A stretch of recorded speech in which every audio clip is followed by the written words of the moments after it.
Hi, this is Vicki Mayhew from Ardent Reflections Fine Art, and today you will see me pouring a bottle bottom pour for the June challenge. This time I'm not using mystery paints, so I'm hoping I get better results. I've mixed my paints with a pouring medium that is made up of about 1/3 Elmer's Glue All and 2/3 Floetrol.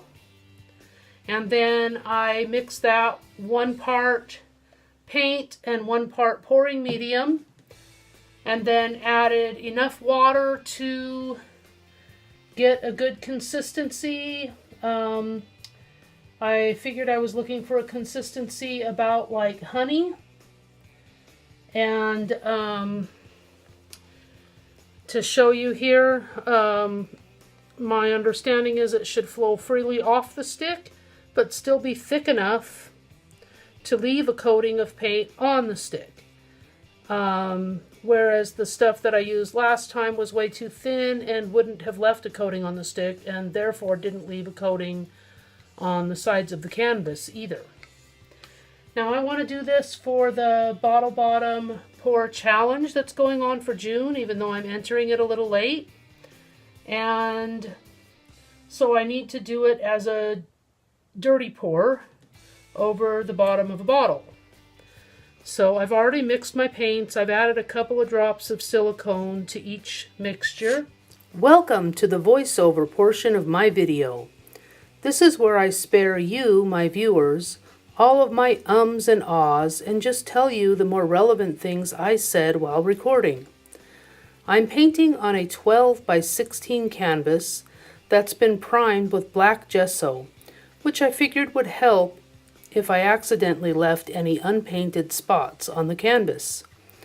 The paints I'm using are Folk Art Multi-Surface in bright pink, Acrylic paints in fire red, violet, and primary yellow, and finally I'm using Grumbacher Heavy Body Acrylics in Mars Black.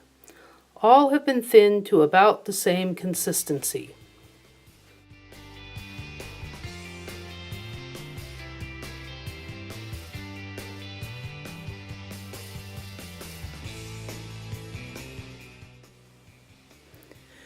Now here you see me using 3 bottle bottoms. I decided to use 3 just as a compositional choice because I felt like it would look nice. And then I take my black paint and I pour it all around the edge of the canvas and in between each of the 3 bottle bottoms. Then I can continue with the pour using my colored paints that I've already mixed into the cup. So there I am pouring on each of those bottle bottoms and getting a pretty little flower pattern on each one. When I'm all done pouring my colored paints, I will take an ice cream spoon, a wooden ice cream spoon, and spread the black paint all up to the edge of the canvas and up to the edge of each of those flower patterns. That's something that I probably should have done before I poured the colors, but I didn't think about it, so I'm doing it now. You'll notice that I'm not wearing gloves. And I really did make a mess of my hands that day. By the time I left my studio, I had paint up to my elbows. You don't see that much of it on camera though, because I did a lot more pouring after I stopped recording. Now I'm removing the bottle bottoms and putting them into a tub of water that I had on hand to throw my tools into so the paint wouldn't dry on them.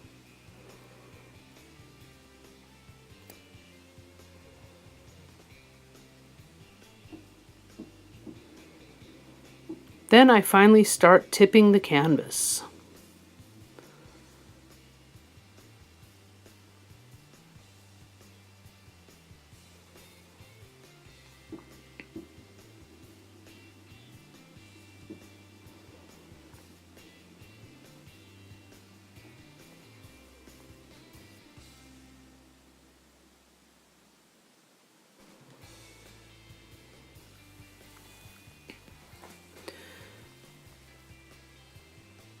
Now at this point you'll see me adding color to the center of each flower. I had in mind at this time that I would save the flower look and not tip too much, so I wanted a center for each flower. But I could have saved myself the trouble, because by the time I got done tipping, there was nothing left resembling a flower at all. There were some nice poured patterns, though.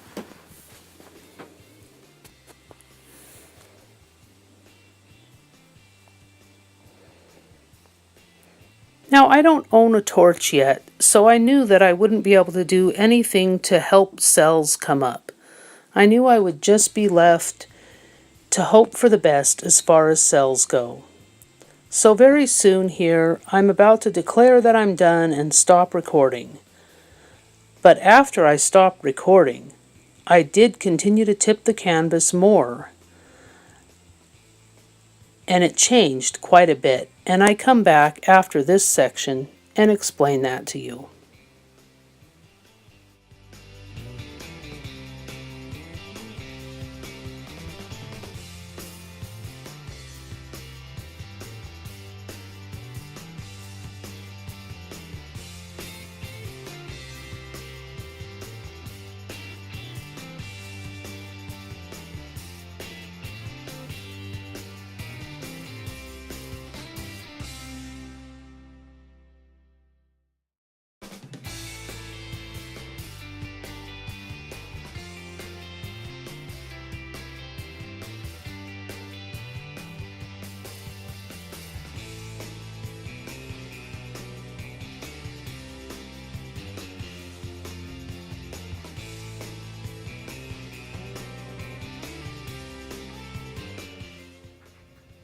Okay, so I kind of lied when I said that I was done, because I continued to tip the canvas more after, mainly because I didn't like the areas of solid color. The solid purple I had in this area, and I think it was solid yellow I had in this area up here. So I continued to tip the canvas to get rid of those, and it's still not dry. I'm just kind of giving you an overview of what's happened since I stopped recording. I think at this point I will leave it. Right now I have it propped up at an angle just to kind of let it keep dripping down, but I'm just about done doing that now, and I think I'm going to flatten it out and let it dry. If I wasn't doing this for the challenge and I was just doing a pour for the sake of doing a pour, I think I would take black paint and drizzle it in a few more places so that I would get a few more lines of solid black running through. I think that would look nice, but I don't really want to do anything that would go against the rules of the bottle bottom challenge, so I think I'll leave it like this and call it good. So it's been a few days and this is almost completely dry now. Not completely, but it's getting there. And I didn't really get much in the way of cells. I don't think that it's going to change any now because it's just got a little wet spot and the rest is all dry. I mean, there were a couple of tiny cells that popped up here and there, but they're so small they're hardly worth mentioning. I do kind of like what's going on in this corner. But anyway, I just thought I'd show you the finished results. I still have to let it finish drying and then clear coat it. I had so much paint mixed up left over that I did a whole bunch of other little projects. Little wooden things. And a couple of other canvases. I really like this particular canvas. I'm going to show it to you over here where the lighting is good. I really like this one. I like it better than the one that I poured for the challenge. It does have some cells popping up through it. Not as many as I've seen others get sometimes, but still, and I like the colors. I used some of my leftover paint on this. And there's another canvas here that I did with some of the leftovers. I don't like this one quite as much, but it's still alright. I touched it right there thinking it was dry and it wasn't. But I plan to do some other painting on top of this and use it as a background, so I think I can hide that when I do that.